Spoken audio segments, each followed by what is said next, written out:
আসসালামু আলাইকুম, আশা করি সবাই ভালো আছেন। আরও একটি নতুন ভিডিও নিয়ে আসলাম আজকে। আমরা যারা মূলত ইউটিউবে কাজ করে থাকি, অনেক সময় আমরা চ্যানেল খুলি। সো আজকের টপিকটা হচ্ছে আমরা যদি পার্সোনাল অ্যাকাউন্ট থেকে ব্র্যান্ডেড অ্যাকাউন্টে যেতে চাই, সেটা আমি খুব সহজে এখানে উল্লেখ করে দিব কিভাবে কি করতে হবে। তো চলুন কথা না বাড়িয়ে শুরু করা যাক।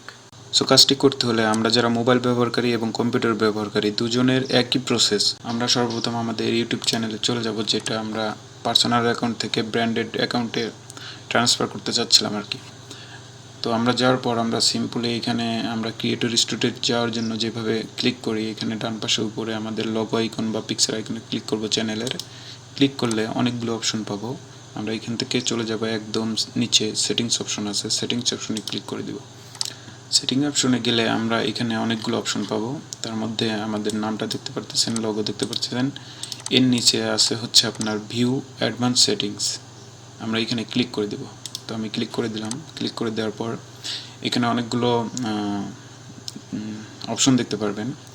এখানে একটি অপশন আছে, সেটা হচ্ছে মুভ চ্যানেল। মুভ চ্যানেল নামে যে অপশনটি আছে, এখানে আছে move channel to a brand account. You can move your channel to a brand account. তো আমরা এখানে ক্লিক করে দিব।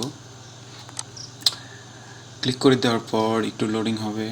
লোডিং হওয়ার পর একটা পারমিশন চাইবে বা আপনার থেকে পাসওয়ার্ড চাইতে পারে। আমি পারমিশনটি দিয়ে দিচ্ছি আমার জিমেল থেকে, ফোন থেকে। তো আমি দিয়ে দিলাম। এখানে আপনার পাসওয়ার্ড চাইতে পারে আপনার জিমেলের, আপনার জিমেলের পাসওয়ার্ডটি দিবেন।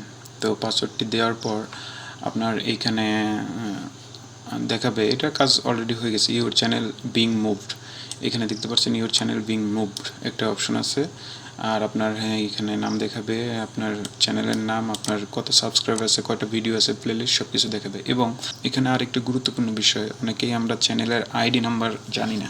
তো এখানে আপনার সাথে সাথে চ্যানেল আইডি নাম্বারটা পেয়ে যাবেন। এটা চাইলে আপনি এখান থেকে কপি করে রেখে দিতে পারেন, যেন পরবর্তীতে কাজে লাগে। তো আমি এখানে রেখে দিচ্ছি। আপনারা আপনাদের মতো করে রেখে দিবেন অথবা স্ক্রিনশট দিয়ে রাখবেন, ভবিষ্যতে কাজে লাগতে পারে। তো আজকের ভিডিওটি এ পর্যন্তই। আশা করি সবার ভালো লাগছে। যে কোনো ধরনের সমস্যার জন্য কমেন্ট করতে পারেন। এটি ভালো লাগলে অবশ্যই লাইক, কমেন্ট এবং শেয়ার করবেন।